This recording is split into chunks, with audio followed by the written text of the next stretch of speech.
Hi everyone, welcome to my channel. So today I want to talk about overcoming false and self-limiting beliefs, or what I call the strongholds of the mind, overcoming strongholds of the mind.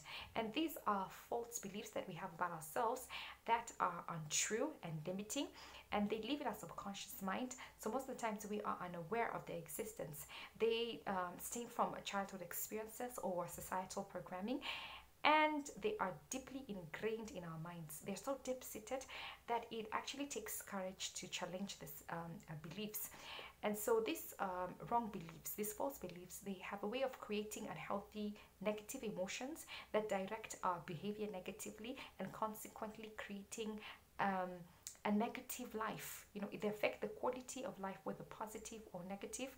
So whether you are successful or not and happy or not, it begins with a thought. We can blame the external environment as much as we want, but it always begins with a thought. And when I talk about success, I'm not talking about just money. I'm talking about, do you have the mental ability to, are you mentally equipped to face adversity and overcome the challenges that will come your way in your pursuit of happiness and purpose and achieving your dreams?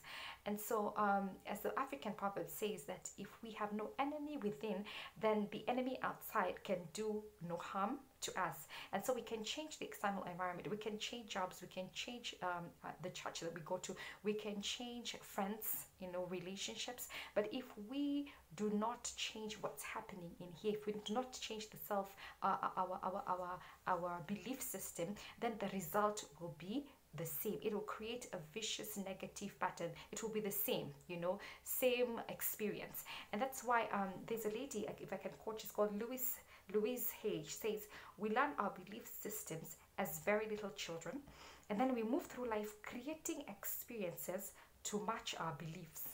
Look back in your own life and notice how often you have gone through the same experience. So it creates a certain pattern. So you keep blaming the external environment, but it is inside you and it's creating the same pattern. So how do we overcome these self-limiting beliefs? And I think that's what Paul says, in Corinthians, we demolish strongholds and every argument, every pretension that sets itself up above the knowledge of Christ, demolishing, and we take captive every thought that sets itself up above the knowledge of God, because if you don't demolish, automatically you lead a negative life. And so how do we overcome self-limiting beliefs? Number one, acknowledge your self-limiting beliefs. Because, for example, as a child, you aced your spelling test, yes, and you went home and you were so excited, and so your mommy comes and you're showing her the test results, but because of the pressures of life, she's not too excited and doesn't elicit the kind of response you want. And your daddy comes and does the same, elicits the same response. So you feel that they're not cutting your success with the weight that it deserves as a child, and so it creates a negative false belief that you're not good enough. And so your daddy says, just go, good boy, go eat and sleep. And so you start feeling, I'm not good enough, and it creates a false limiting belief that you are not good enough. You see, I'm unlovable. And you see, this can lead to an adult life where this person lives a life of mediocrity. You live a life of mediocrity and you refuse to step up and live your fullest potential because you feel nobody will acknowledge, nobody will recognize and see my capabilities, and so consequently leading to a miserable life. So acknowledge the self-limiting belief. What is it? I can't, I am not good enough, or I have stage fright, I can't sing. Number two, find the core reason for that belief. And I've given an example of a child, who has established a false belief because of the kind of response his success got from the parents.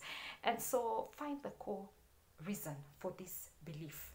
Number two, understand these belief systems are not true. They are simply not true. Truth is, the parent, the mommy or daddy, came back home, they were facing pressure from work, from life, and they were very excited, very happy, but they did not have the energy, to respond the way you wanted because of how they were feeling. And so we carry a false thought that, oh, my parents don't love me, or I'm not good enough, and that is a lie.